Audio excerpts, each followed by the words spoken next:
ಗೊತ್ತಾ, ತುಂಬಾ ದೊಡ್ಡ ರೆಸ್ಪಾನ್ಸಿಬಿಲಿಟಿ ಕೊಟ್ಟಿದ್ದಾರೆ ಜನ. ಬರ್ತಾ ಇದೆ ಕಥೆ ಅಂತೂ ಬರ್ತಾ ಇದೆ. ಸ್ವಲ್ಪ ನಿಧಾನವಾಗಿ ಗಮನ ಇಟ್ಟು ಒಳ್ಳೆ ಸ್ಕ್ರಿಪ್ಟ್ ನ ಚೂಸ್ ಮಾಡೋಣ ಅಂತ ವೇಟ್ ಮಾಡ್ತಾ ಇದ್ದೀನಿ.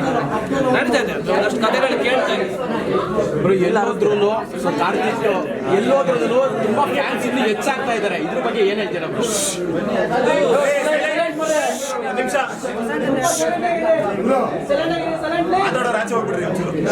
ಜನಗಳು ಕೊಟ್ಟಿರುವಂತ ಪ್ರೀತಿ ಅದು. ಆದ್ರೆ ಬೇರೆ ಬೇರೆ ಊರುಗಳಿಗೆಲ್ಲ ಇವಾಗ ಇವೆಂಟ್ಗಳಿಗೆ ಹೋದಾಗ ನಾನು ಅದನ್ನ ನೋಡ್ತಾ ಇದ್ದೆ, ಜನಗಳ ಪ್ರೀತಿನ. ಅದಿನ್ನೂ ಹೆಚ್ಚಾಗ್ತಾ ಇರೋದು ಅಂದ್ರೆ ಅದಿನ್ನ ಖುಷಿ ಅನ್ಸುತ್ತೆ. ಯಾಕಂತಂದ್ರೆ ಒಳ್ಳೆ ಗುಣವನ್ನ ಎಲ್ಲರೂ ಅಳವಡಿಸ್ಕೊಳ್ಬೇಕು, ಎಲ್ಲರನ್ನು ಪ್ರೀತಿಸ್ಬೇಕು, ಪ್ರೀತಿಯಿಂದ ಮಾತಾಡಿಸ್ಬೇಕು. ನಾವು ಪ್ರೀತಿಯಿಂದ ಮಾತಾಡಿಸಿದಾಗ ಅಂದ್ರೆ ನಿಜವಾಗ್ಲೂ ಅವ್ರು ನಮ್ಮನ್ನ ಇಷ್ಟಪಟ್ಟೇ ಪಡ್ತಾರೆ, ಯಾರಾದ್ರೂ ಆಗಲಿ. ನಮ್ಮ ಫ್ರೆಂಡ್ಶಿಪ್ ಸಾಕ್ಷಿ ಎಲ್ಲದಕ್ಕೂ. ನಾವು ಮೊದಲನೇ ದಿನದಿಂದ ಕೊನೆ ದಿನದವರೆಗೂ ಇವತ್ತು ಹೊರಗಡೆ ಬಂದ್ಮೇಲೆ ಒಟ್ಟಿಗೆ ಇದೀವಿ ಅಂದ್ರೆ friendship and the love we have got from fans. ಅಭಿಮಾನಿಗಳು ಎಲ್ಲರೂ ನಮ್ಮ ಫ್ರೆಂಡ್ಶಿಪ್ ನ ತುಂಬಾ ಇಷ್ಟಪಡ್ತಾರೆ. ಅದೇ ರೀತಿ ಅವರು ಫಾಲೋ ಮಾಡ್ತಾರೆ. ಒಳ್ಳೆ ತಂದಿಂದ ಇದ್ರೆ ಎಲ್ಲರೂ ಇಷ್ಟಪಡ್ತಾರೆ. ಮ್ಯಾಮ್, ನೀವು ಪ್ರೊಡಕ್ಷನ್ ಪ್ಲಾನ್ ಅಲ್ಲಿ ಮಾಡ್ಬೋದಂತ ನೀವು ಪ್ರೊಡಕ್ಷನ್ ಮಾಡಿ? ಆಕ್ಚುಲಿ ನಾವು ನೆನ್ನೆ ಅಷ್ಟೇ ಇದ್ರ ಬಗ್ಗೆ ಡಿಸ್ಕಸ್ ಮಾಡಿದ್ವಿ. ನಾವು ಶಿವಮೊಗ್ಗದ ಒಂದು ಇವೆಂಟ್ ಹೋಗಿದ್ವಿ, ಅಲ್ಲೂ ಜೊತೆನಲ್ಲಿದ್ವಿ. ಅದನ್ನೇ ಹೇಳ್ತಾರೆ, ಅಲ್ಲೂ ನಾವೇ ಇಲ್ಲೂ ನಾವೇ ಅಂತ ದೊಡ್ಡ ಅಂದ್ರೆ ನಮ್ಮನ್ನ ಜನ ಜೊತೆ ನೋಡಿದ್ರು ತುಂಬಾ ಇಷ್ಟಪಡ್ತಾರೆ ಅಂತ. ಆ ಇವೆಂಟ್ಗಳಲ್ಲೇನೆ ನಮ್ಗೆ ಆಕ್ಚುಲಿ ಎಲ್ಲ ಫಂಕ್ಷನ್ಗಳಲ್ಲಿ ನಾವು ಅಟೆಂಡ್ ಮಾಡಿದಾಗ ಗೊತ್ತಾಗ್ತದೆ. ಅಂಡ್ ನಮ್ಮಿಬ್ಬರ ಬಾಂಡಿಂಗ್ ಕೂಡ ಅಷ್ಟೇ ಚೆನ್ನಾಗಿದೆ, ಅಷ್ಟೇ ಸ್ಟ್ರಾಂಗ್ ಆಗಿದೆ. ಪ್ರೊಡಕ್ಷನ್ ಹೌಸ್ ಅಂತ ಅನ್ಬೇಕಾದ್ರೆ ನನ್ನ ಕ್ಲೋಸೆಸ್ಟ್ ಅಂತ ಇದ್ದಿದ್ದು ಈಗ ರೀಸೆಂಟ್ ಟೈಮ್ಸ್ ನಲ್ಲಿ ಕಾರ್ತಿಕ್ ಮಹೇಶ್ ಅವ್ರಿಗೆ ನಿನ್ನೆ ತಾನೇ ನಾನು ಹೇಳಿದ್ದೀನಿ, ನೋಡಪ್ಪ ನಮ್ಮ ಕಂಪ್ನಿಯಿಂದ ಒಂದು ಸಣ್ಣ ಪ್ರಾಜೆಕ್ಟ್ ಬರ್ಬೇಕಂತ ಇದ್ದೀವಿ, ನೀವು ದೊಡ್ಡ ಮನ್ಸು ಮಾಡಿ ಡೇಟ್ಸ್ ಕೊಡಿ, ಒಂದು ಸ್ಟೋರಿ ಕೇಳಿ ಅಂತ ನಿನ್ನೆ ಅಷ್ಟೇ ನಾವು ಡಿಸ್ಕಸ್ ಮಾಡಿದ್ದೀವಿ. ಈಗ ನಿಮಗೆ ಗೊತ್ತಿರೋ ಹಾಗೆ ಒಂದಷ್ಟು ಈವೆಂಟ್ಸ್ಗಳು ನಡೀತಾ ಇರೋದ್ರಿಂದ, ಒಂದಷ್ಟು ಊರುಗಳಿಗೆ ಓಡಾಡ್ತಾ ಇರೋದ್ರಿಂದ ಅವರು ಬ್ಯುಸಿ ಇದ್ದಾರೆ, ನಾನು ಬ್ಯುಸಿ ಇದ್ದೀನಿ. ಸೊ ಅದ್ರ ಮಧ್ಯೆ ನಮ್ದೊಂದು ಕುಪ್ಪಟ ಜ್ಯುವೆಲ್ರಿದು ಒಂದು ಆ್ಯಡ್ ಶೂಟ್ ನಲ್ಲಿ ಇನ್ವಾಲ್ವ್ ಆಗಿರೋದ್ರಿಂದ ಅದಷ್ಟು ಲೈಟಾಗಿ ಬ್ಯುಸಿ ಆಗಿದ್ದೀವಿ. ಇದೆಲ್ಲ ಮುಗಿಸ್ಕೊಂಡು ಒಂದು ಡಿಸ್ಕಷನ್ ಕೂತು ನಾವು ಡೆಫಿನೆಟ್ಲಿ ಆದಷ್ಟು ಬೇಗ ಪ್ರಾಜೆಕ್ಟ್ ಅನ್ನು ಸ್ಟಾರ್ಟ್ ಮಾಡಬೇಕು ಅನ್ನೋ ಡಿಸ್ಕಷನ್ ನಿನ್ನೆ ಅಷ್ಟೇ ಶುರುವಾಗಿದೆ. So I hope this goes really well, positive ಆಗಿ. ಆ್ಯಂಡ್ ನಾವಿಬ್ರು ಮತ್ತೆ ಆದಷ್ಟು ಬೇಗ ವರ್ಕ್ ಮಾಡುವಂಥ ಸಮಯ ಬರಲಿ ಅಂತ ನಾನು ದೇವರಲ್ಲಿ ಕೇಳ್ಕೊತೀನಿ. ಬಿಗ್ ಬಾಸ್ ಕಂಟೆಸ್ಟೆಂಟ್ಗಳು ಎಲ್ಲರೂ ಕೂಡ ಒಂದ್ ಕಡೆ ಸೇರಬೇಕು ಅನ್ನೋದು ಬಹಳ ದಿನದಿಂದ ಅಭಿಮಾನಿಗಳು ಕೇಳ್ತಾ ಇರೋದು. ಸೊ ಎಲ್ಲ ಕಂಟೆಸ್ಟೆಂಟ್ಗಳು ಒಂದ್ ಕಡೆ ಇವೆಂಟ್ ಅಲ್ಲಿ ಸಿಗೋ ಚಾನ್ಸಸ್ ಎಷ್ಟು ಬೇಕು? ಚಾನ್ಸಸ್ ಅದು ನಮ್ಮ ಕೈಲಿಲ್ಲ. ಯಾರಾದ್ರೂ ಅಂದ್ರೆ ಒಟ್ಟಿಗೆ ಆರ್ಗನೈಸ್ ಮಾಡಬೇಕು, ಮಾಡಿದ್ರೆ ಡೆಫಿನೆಟ್ಲಿ ಎಲ್ಲರೂ ಒಟ್ಟಿಗೆ ಬರೋಂಥ ಸಮಯ ಬಂದೇ ಬರುತ್ತೆ. ಎಲ್ಲ ದೊಡ್ಡ ಮಂದಿ ದೊಡ್ಡ ಮನ್ಸು ಮಾಡಿದಾಗ ಅದು ಸಾಧ್ಯ ಆಗುತ್ತೆ. ಸರ್, ರೆಮ್ಯುನರೇಷನ್ ಏನಾದ್ರು ಕೇಳ್ಬೋದು ಅವ್ರಿಗೆ? ಎಷ್ಟು ರೆಮ್ಯುನರೇಷನ್ ಅಂತ ಕೇಳಿದ್ರೆ ನಮ್ಗೆ ಕೋಲೆತ್ಕೊಂಡ್ ನೋಡಿದ್ದೀವಿ. ಫ್ರೀ ಡೇಟ್ಸ್ ಸೀರಿಯಸ್ಲಿ ಎಲ್ಲರೂ ವಿಡಿಯೋ ಮಾಡ್ಕೊಳ್ರಪ್ಪ ಇದು ಪ್ಲೀಸ್. ಅದೇನು ಎರಡನೇ ಮಾತೇ ಇಲ್ಲ. Thank you so much. ಆ ಮಾತನ್ನು ಕೇಳೋದಕ್ಕೆ ಖುಷಿ ಆಗುತ್ತೆ. ಸಿ ದಟ್ಸ್ ವಾಟ್ ಶೋಸ್ ನಾವು ಒಬ್ರಿಗೊಬ್ರಿಗೆ ನಿಂತ್ಕೊಳ್ತೀವಿ ಅನ್ನೋದಕ್ಕೆ ಈ ಒಂದು ಮಾತು ಸಾಕು. ಬೇರೆ ಯಾರಾದ್ರೂ ಕೇಳಿ ಎಲ್ಲರೂ ತನಿಷ ಆಗಕ್ಕಾಗಲ್ಲ ಅಲ್ವಾ? ಸೊ ತನಿಷನ್ಗೆ ಫ್ರೀ ಡೇಸ್ ಅಂತ ಹೇಳಿದ್ದಾರೆ. ಸೊ ಎಲ್ಲರೂ ಮಾರ್ಕ್ ದಿಸ್ ಸೆಂಟೆನ್ಸ್. ಅದಾದ್ಮೇಲೆ ಪ್ರಾಜೆಕ್ಟ್ ಡಿಸ್ಕಷನ್ ಅಂತೂ ನಡೀತಾ ಇದೆ. ಇದರಲ್ಲಿ ಇನ್ನೊಂದಷ್ಟು ಜನ ಬಿಗ್ ಬಾಸ್ ಅಲ್ಲಿ ಇದ್ದವ್ರನ್ನ ಇನ್ವಾಲ್ವ್ ಮಾಡಬೇಕು ಅಂತ ನನಗೂ ಆಸೆ ಇದೆ. If the character suits and ಅವರು ಕೂಡ ಒಪ್ಕೊಂಡ್ರೆ ಖಂಡಿತವಾಗ್ಲೂ ಅವ್ರನ್ನೂ ಇನ್ವಾಲ್ವ್ ಮಾಡ್ಕೊಳ್ಳುವಂಥ ಸಾಧ್ಯತೆ ಇದೆ. ಸರ್, ಆಫ್ಟರ್ ಬಿಗ್ ಬಾಸ್ ನೀವೇನಾದರೂ ತನಿಷ್ ಅವ್ರು ಒಂದು ಪ್ರಶ್ನೆ ಕೇಳೋದಿತ್ತು ಅಂದರೆ ಏನು ಕೇಳ್ತೀರಾ ಪ್ರಶ್ನೆ ಮಾಧ್ಯಮಗಳ ಮೂಲಕ?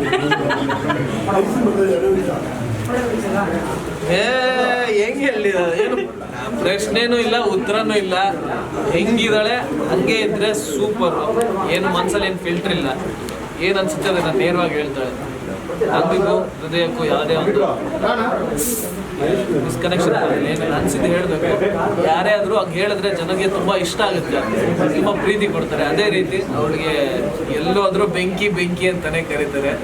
ಬಿಗ್ ಬಾಸ್ ಮನೆಯಲ್ಲೂ ಬೆಂಕಿ ಹಚ್ಚಿ ಫುಲ್ ಉರುಸಾಗಿದೆ. ಇವಾಗ ಅವಳ ಕೆಲಸಗಳ ಮೂಲಕ, ಸಿನಿಮಾಗಳ ಮೂಲಕ, ಅವಳ ಉದ್ಯಮ ಅಂದರೆ ಬಿಸ್ನೆಸ್, ಅದ್ರ ಮೂಲಕ ಬೆಂಕಿ ಹಚ್ಚೋದಕ್ಕೆ ಸ್ಟಾರ್ಟ್ ಮಾಡಿದ್ದಾಳೆ. Let her get succeed in all her endeavours ಅಂತ ಇಷ್ಟ. ನಾನು ನಿಮ್ಗೇನಾದರೂ ಪ್ರಶ್ನೆ ಕೇಳೋದಿದ್ರೆ ಅವ್ರಿಗೆ ಅವ್ನಿಗ ನಿಜ ಹೇಳು, ನೀನ್ ಯಾಕೆ ನನ್ನ ನಾಮಿನೇಟ್ ಮಾಡಿದೆ? ನಿಜ ಹೇಳು ಅಲ್ವಾ? ನಾನು ಅಲ್ಲಿ ಇರ್ಬೇಕಾದ್ರೆ ನಂದೇ ಒಂದು ಗೆಸ್ ಅಲ್ಲಿ ನೋಡೋ ಇಂತಿಂತ ಟಾಪಿಕ್ ನೀನ್ ಮಾಡಿರ್ಬೋದು ಅಂತ ಹೇಳ್ಬಿಟ್ಟು ಬಂದೇ ಬಿಟ್ರೆ ನಾನು ಪ್ರಶ್ನೆ ಕೇಳಿಲ್ಲ. ಬಟ್ ಯಾರಿಗೂ ಏನು ಗೊತ್ತಾಗಿಲ್ಲ ಇವ್ನು ಯಾಕೆ ನನ್ನ ನಾಮಿನೇಟ್ ಮಾಡ್ದ ಅಂತ. ಸೊ ಎಲ್ಲ ಮಾಧ್ಯಮಗಳ ಮೂಲಕ ನಾನು ಕೇಳೋದು, ನೀನ್ ನಿಜ ಹೇಳು ಯಾಕೆ ನನ್ನ ನಾಮಿನೇಟ್ ಮಾಡಿದೆ ಅಂತ. Sir answer thank you sir ಪ್ರಶ್ನೆ ಕೇಳ್ದೆ ತಾನೆ, ನಾನು ಉತ್ತರ ಕೊಡ್ಬೇಕು ತಾನೆ. Yes. ಕೆಲವೊಂದು ಪ್ರಶ್ನೆಗಳಿಗೆ ಉತ್ತರ ಕೊಡದೆ ಇದ್ರೆ ಅದೇ ಸರಿ. ಮಚ್ಚ ನೀನ್ ಪರ್ಸನಲ್ ಆಗಿ ಕೊಡ್ತೀನಿ, ಮೀಡಿಯಾ ಮುಂದೆ ಯಾಕೆ? ಆದ್ರೂ ನಿನ್ನನ್ನು ಅದು ಅವಾಗ ಆಗ್ಬೇಕಾಗಿತ್ತು, ಅದಾಯ್ತು. ಅದಾದ್ಮೇಲೂ ಹೊರಗಡೆ ಬಂದ ಮೇಲೆ ನನ್ನ ಮೇಲೆ ಯಾವುದೇ ಕೋಪ ಇಲ್ಲದೆ ಆಸ್ ಅ ಫ್ರೆಂಡ್ ಹೊರಗಡೆ ಬಂದು ನನಗೆ ಸಪೋರ್ಟ್ ಮಾಡಿದ್ದಾರೆ ಗಂಡು ಹುಡುಗಿ ಅದೊಂದು ಬಂದ್ಬಿಡುತ್ತೆ.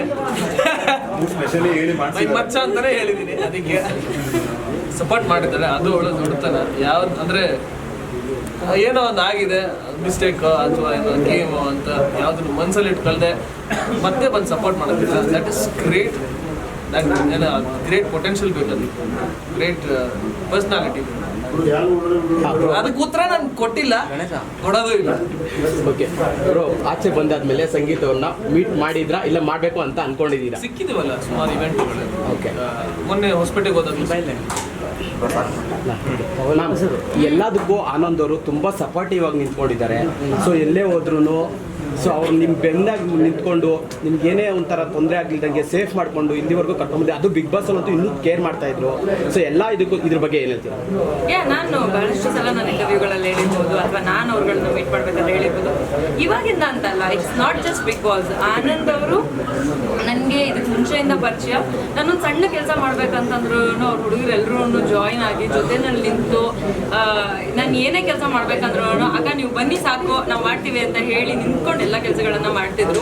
ಸೊ ನನಗೆ ಏನೋ ಒಂದು ಸಣ್ಣ ಪುಟ್ಟ ಕೆಲಸಗಳನ್ನ ಮಾಡೋದಕ್ಕೆ ಇಂಟ್ರೆಸ್ಟ್ ತುಂಬ ಇರ್ತಾ ಇತ್ತು. ಯಾಕಂದ್ರೆ ಯಾವಾಗ್ಲೂ ನಮಗೆ ಎಕ್ಸಸ್ ಆಗಿ ಎಲ್ಲಾನು ಇರಲ್ಲ. ನಾವು ನಮ್ಮ ಒಂದು ಏನಂತಾರೆ ಡೈಲಿ ಜೀವನ ನೋಡ್ಕೊಂಡು ಅದ್ರ ಜೊತೆಗೆ ಏನಾದ್ರು ಮಾಡಬೇಕು ಅಂದ್ರೆ ಅದ್ರ ಮೇಲೆ ನಾವು ಎಫರ್ಟ್ ಹಾಕ್ಬೇಕಾಗುತ್ತೆ. ಸೊ ಒಬ್ಬರೇ ನಿಂತಾಗ ಜನರಲ್ ಆಗಿ ನಾನು ಒಬ್ಬಳೇ ಎಲ್ಲ ಕೆಲಸಗಳನ್ನ ಮಾಡ್ತಿರ್ತೀನಿ. ಸೊ ಒಬ್ಬರೇ ನಿಂತಾಗ ಇನ್ನೂ ಒಂದಷ್ಟು ಜನ ಯಾರಾದ್ರೂ ಜೊತೆಲಿ ಇದ್ರೆ ಚೆನ್ನಾಗಿರುತ್ತಪ್ಪ ಅಂತ ನಮ್ಮವರು ಅಂತ ನಾವು ಹೆಂಗ್ ಅನ್ಕೊಳ್ತೇವೆ, ಹಾಗೆ ಬ್ರದರ್ ಆನಂದ್ ಅವ್ರು ಯಾವಾಗ್ಲೂ ನಿಂತ್ಕೊಂಡಿದ್ದಾರೆ. ಅಂಡ್ ಯಾವ್ದಾದ್ರು ಇವೆಂಟ್ ಹೋಗ್ಬೇಕಾದ್ರೂ ಅಷ್ಟೇನೆ ಅವ್ರ ಜೊತೆಗೆ ಬರ್ತಾರೆ. He don't expect anything. Like ಯಾವತ್ತೂ ನಾವು ಯಾರ ಹತ್ರನೂ ಏನಾದ್ರು ಎಕ್ಸ್ಪೆಕ್ಟ್ ಮಾಡಿದ್ರೆ ನಮ್ಮ ಒಂದು ರಿಲೇಶನ್ಶಿಪ್ ಅಷ್ಟು ಚೆನ್ನಾಗಿರಲ್ಲ.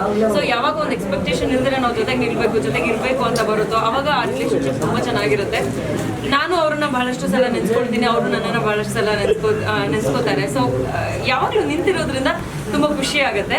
ಇನ್ನು ಮತ್ತೆ ನೀವು ಯಾರ್ಯಾರು ನನ್ನ ಜೊತೆ ನಿಂತಿದ್ದಾರೆ ಅಂತ ಕೇಳಿದ್ರೆ ಹೊಡಿತೀನಿ ನಿಮಗೆ. ಯಾಕೆ ಅಂತಂದರೆ ನನ್ನ ಫ್ರೆಂಡ್ಸ್ ಎಲ್ಲರೂ ನನ್ನ ಜೊತೆನಲ್ಲಿ ನಾನು ಏನೇ ಕೆಲಸ ಮಾಡಬೇಕಾದ್ರೂ ನಿಂತಿದ್ದಾರೆ. ನನ್ನ ಫ್ಯಾಮಿಲಿ ಕೂಡ ನನ್ನ ಜೊತೆ ನಾನು ಏನೇ ಕೆಲಸಗಳನ್ನು ಮಾಡಬೇಕಾದ್ರೆ ನಿಂತಿದ್ದಾರೆ. ಕೆಲವ್ರಿಗೆ ಏನು ಮಾಡಬೇಕು ಅಥವಾ ಏನಾದರೂ ಗೈಡ್ ಮಾಡಬೇಕು ಅಂತ ಗೊತ್ತಿರಲ್ಲ, ಬಟ್ ನನ್ನ ಜೊತೆನಲ್ಲಿ ಯಾವಾಗಲೂ ನಿಂತಿದ್ದಾರೆ. I am thankful to all of them. ನಾನು ಆನಂದ್ ಬಗ್ಗೆ ಹೇಳಲೇಬೇಕು. Anand and his family and his friends ಎಲ್ಲ ಹುಡುಗರು ತುಂಬ ಸಪೋರ್ಟ್ ಮಾಡಿದ್ದಾರೆ. ಒಳಗಡೆ ನಾನಿರುವಾಗ ಎಷ್ಟೊಂದು ಜನ ನೆಗೆಟಿವ್ ಆಗಿ ನನ್ನನ್ನು ಪೋಟ್ರೆ ಮಾಡೋ ಪ್ರಯತ್ನ ಮಾಡಿದಾಗ ನನ್ನ ಜೊತೆ ನಿಂತು ತುಂಬ ಸಪೋರ್ಟ್ ಮಾಡಿ ನನ್ನ ಗೆಲುವಿಗೆ ಕಾರಣರಾಗಿದ್ದಾರೆ. ಇವರಷ್ಟೇ ಅಲ್ಲದೆ ಇವರೆಲ್ಲ ಹುಡುಗರು ಸೇರಿ ನನಗೆ ಸಪೋರ್ಟ್ ಮಾಡಿದ್ದಾರೆ. ಸೊ ಅವರು ಇದೇ ರೀತಿ ಒಂದು ಪ್ರೋಗ್ರಾಮ್ ಇದೆ, ಇಲ್ಲ ಒಂದು ಬ್ಲೂ ಹೆವೆನ್ ಅಂತ ಒಂದು ಸೆಲೆಬ್ರೇಷನ್ಸ್ ನಡೆಯುವಂಥ ಒಂದು ಸ್ಥಳ ಮಾಡ್ತಿದ್ದೀವಿ ಅಂತ ಹೇಳಿದಾಗ ಡೆಫಿನೆಟ್ಲಿ ನನಗೋಸ್ಕರ ಅವ್ರು ಅಷ್ಟು ಕಷ್ಟಪಟ್ಟಿದ್ದಾರೆ. ಇವತ್ತಿಗೂ ಅವರು ನಿಲ್ಲೋದಕ್ಕೆ ಅವರ ಸ್ನೇಹಿತರಿಗೋಸ್ಕರ ಕಷ್ಟಪಡ್ತಾ ಇದ್ದಾರೆ. ಸೊ ಐ ಸೆಡ್ ಎಸ್, ಯಾವುದೇ ಒಂದು ಹಿಂದೆ ಮುಂದೆ ಇಲ್ಲದೆ ಬರ್ತೀನಿ ಅಂತ ಒಪ್ಕೊಂಡೆ. Okay, thank you. Blue Heaven ಬಗ್ಗೆ ಯಾರು ಕೇಳಿಲ್ಲ, ಎಲ್ಲ ಸಿನಿಮಾಗಳಾಗ್ಬಿಟ್ಟಿದ್ದೀವಿ.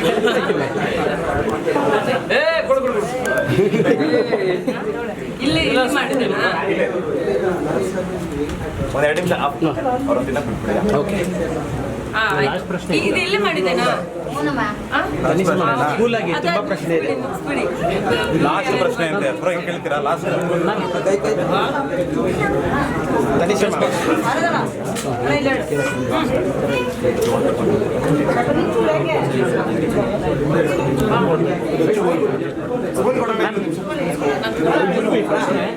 ಇಬ್ಬರಿಗೂ ಪ್ರಶ್ನೆ. ಬಿಗ್ ಬಾಸ್ ಅಲ್ಲಿ ನಡೆದಂತ ಯಾವ್ದಾದ್ರು ಒಂದು ಎಪಿಸೋಡ್ ನ ಈ ತರ ಪ್ರೊಜೆಕ್ಟ್ ಹಾಕಿ ಒಂದು ಪ್ರೈವೇಟ್ ನೀವು ಎಲ್ಲರೂ ನೋಡಿದ್ರೆ ಯಾವ್ದಾದ್ರು ಒಂದು ಎಪಿಸೋಡ್ ನೋಡೋಣ. ನಾವು ಯಾವುದೇ ಎಪಿಸೋಡ್ ನೋಡಿಲ್ಲ, ನಾನಂತೂ ನೋಡಿಲ್ಲ. ಅದೇ ನಾನು ಒಂದು ನೋಡೋದಕ್ಕೆ ಇಷ್ಟಪಡ್ತೀನಿ. ಇದನ್ನ ಲೈವ್ ಅಲ್ಲಿ ನೋಡಿದ್ದೀನಿ ನಾನು. ಫಿನಾಲೆ ದಿನ ಒಂದಷ್ಟು ಕಾನ್ವರ್ಸೇಷನ್ಗಳೆಲ್ಲ ಆಯ್ತು.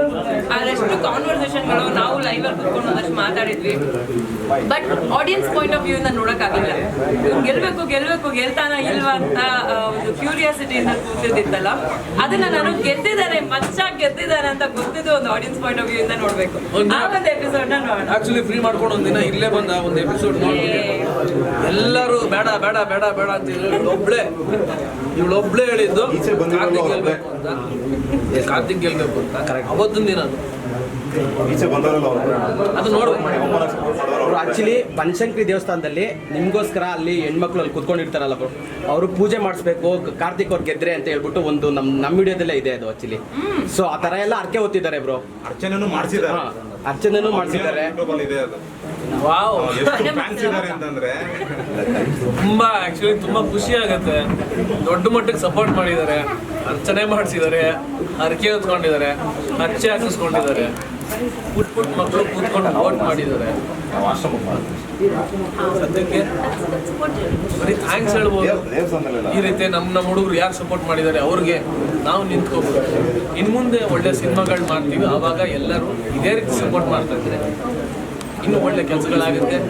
ಬರೀ ಕರ್ನಾಟಕ ಮಾತ್ರ ಅಲ್ಲ, ಇಡೀ ದೇಶನೇ ತಿರುಗಿ ನೋಡುವಂಥ ಕೆಲಸಗಳಾಗುತ್ತೆ.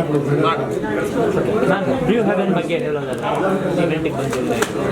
ಸೊ ಬ್ಲೂ ಹೆವೆನ್ ಬಂದು ಇವಾಗಲೇ ನೀವು ಫ್ಯಾಮಿಲಿ ಜೊತೆ ಫ್ರೆಂಡ್ಸ್ ಜೊತೆ ಒಂದು ಚಿಕ್ಕದಾಗಿ ಪಾರ್ಟಿ ಮಾಡಿಕೊಂಡು ಥಿಯೇಟ್ರಲ್ಲಿ ನಾವು ಸಿನಿಮಾ ಹೇಗೆ ನೋಡ್ತೀವಿ ಆ ರೀತಿಯಾಗಿ ನಮಗೆ ಬೇಕಾದಂಥ ವಿಡಿಯೋಸ್ ಆಗಿರ್ಬೋದು, ಸಿನಿಮಾಗಳಾಗಿರ್ಬೋದು, ಅದನ್ನು ನೋಡೋದಕ್ಕೋಸ್ಕರ ಈ ಒಂದು ಪ್ಲೇಸ್ ಇದೆ. ಉತ್ರಳ್ಳಿ ರೋಡಲ್ಲಿ ಇರೋದು. ಎಲ್ಲರೂ ಬನ್ನಿ, ಫ್ಯಾಮಿಲಿ ಜೊತೆ ನೀವು ಟೈಮ್ ಸ್ಪೆಂಡ್ ಮಾಡಿ, ಒಳ್ಳೆ ಫುಡ್ ಕೂಡ ಸಿಗುತ್ತೆ. ಸೊ ಎಂಜಾಯ್ ಮಾಡಿ. ನಾವು ಈಗಷ್ಟೇ ಡಿಸ್ಕಸ್ ಮಾಡ್ಕೊಂಡ್ವಿ, ಒಂದು ಬಿಗ್ ಬಾಸ್ನ ಫಿನಾಲೆ ಎಪಿಸೋಡ್ನ ನೋಡಬೇಕು ಅಂತ ಅಂದ್ಬಿಟ್ಟು ಆದಷ್ಟು ಬೇಗ ನಾವು ಬರ್ತೀವಿ. ಫ್ರೆಂಡ್ಸ್ ಜೊತೆನಲ್ಲಿ ಕುತ್ಕೊಂಡು ಇಲ್ಲಿ ಯಾರು ಗೆಲ್ಲಬೇಕು ಅನ್ಕೊಂಡಿದ್ರು ಗೆಲ್ಬಾರ್ದು ಅನ್ಕೊಂಡಿದ್ರು ಗೊತ್ತಿಲ್ಲ, ಬಟ್ ನಾನಂತೂ ಕಾರ್ತಿಕ್ಗೆ ಗೆಲ್ಬೇಕು ಅಂತ ತುಂಬಾ ಆಸೆ ಪಟ್ಟಿದ್ದೆ. ಸೊ ಆ ಒಂದು ಮೂಮೆಂಟ್ ನಾನು ಎಂಜಾಯ್ ಮಾಡಬೇಕು. ಸೊ ಕಾರ್ತಿಕ್ಗೆ ಒಂದ್ಸತಿ ಎಲ್ಲರೂ ಜೈ ಅನ್ನೇನೋ. Yeah, congratulations once again. Yeah, and yes, Shashank ಅವರು ಮತ್ತೆ ದಿವ್ಯಾ ಅವರು ಅಂಡ್ ಪುಟ್ಟನ ಪ್ರಶಾಂತ್. ಓಕೆ, ಶಶಾಂಕ್, ಪ್ರಶಾಂತ್ ಹಾಗೂ ದಿವ್ಯಾ ಅವರು ಇದನ್ನ ಲೀಡ್ ಮಾಡ್ತಾ ಇದ್ದಾರೆ. ಎಲ್ರಿಗೂ ಒಳ್ಳೇದಾಗ್ಲಿ, ಆಲ್ ದಿ ವೆರಿ ಬೆಸ್ಟ್ ನಿಮ್ಗೆ. ಅಂಡ್ ನಾವು ಈ ರೀತಿ ಒಂದ್ ಕಡೆ ಕುತ್ಕೊಂಡು ನಮ್ಮ ಒಂದು ಪ್ರೈವೇಸಿನಲ್ಲಿ ನಾವು ಆರಾಮಾಗಿ ಒಂಚೂರು ಎಂಜಾಯ್ ಮಾಡಬೇಕು ಅಂತಂದ್ರೆ ಇಂಥ ಜಾಗಗಳು ಬೇಕಾಗುತ್ತೆ. So thank you for opening such a beautiful thing. And ನಾವಿಬ್ರು ಇವತ್ತಿಲ್ಲಿ ಬಂದಿರೋದಕ್ಕೆ ಕಾರಣ ಸ್ಪೆಷಲಿ ಆನಂದ್ ಅವರು. ಅವ್ರು ನಮ್ಮನ್ನ ಕನ್ವಿನ್ಸ್ ಮಾಡಿ ಇನ್ವೈಟ್ ಮಾಡಿ ಇಲ್ಲಿ ಕರ್ಕೊಂಡ್ ಬಂದಿದ್ದಾರೆ. ನಮಗೆ ನಮ್ಮ ಎಲ್ಲ ಒಂದು ಸ್ಟೇಜಸ್ ಅಲ್ಲಿ ಅವ್ರ ಜೊತೆ ನಿಂತಾಗ ಅವರು ಅವ್ರ ಫ್ರೆಂಡ್ಸ್ ಬೆಳಿಬೇಕಾದ್ರೆ ನಾವು ಕೂಡ ಜೊತೆ ನಿಲ್ಬೇಕು ಅಂತ ಯಾವಾಗ್ಲೂ ಮುಂದೆ ಇನ್ನೊಂದಷ್ಟು ಪ್ರಾಜೆಕ್ಟ್ಗಳು ಮಾಡ್ಬೇಕಾದ್ರೆ ಕೂಡ ಜೊತೆಗೆ ನಿಲ್ಲಿ ಅಂತ ಹೇಳ್ತಾ ಥ್ಯಾಂಕ್ ಯು ಸೋ ಮಚ್ ಮೀಡಿಯಾದವರೆಲ್ಲರೂ ನೀವು ಬಂದಿರೋದಕ್ಕೆ. ಯಾ, ನಿಮ್ಮ ಎಫರ್ಟ್ ಫುಲ್ ಬೆವರೆಲ್ಲ ಸುರಿಸಿ. ಯಾ, ಥ್ಯಾಂಕ್ ಯು ತಗೊಳ್ಳಿ ಪ್ಲೀಸ್. ಸ್ಪೆಷಲ್ ಆಗಿ ಇಟ್ಸ್ ಅ ಬ್ಯೂಟಿಫುಲ್ ಪ್ಲೇಸ್. ಚಿಕ್ಕದಾಗ ಒಂದು ಥಿಯೇಟರ್ ಮಾಡಿಕೊಂಡು ಒಂದು ಅದ್ಭುತವಾದ ಆಂಬಿಯನ್ಸ್ ಕ್ರಿಯೇಟ್ ಮಾಡಿಕೊಡ್ತಾರೆ.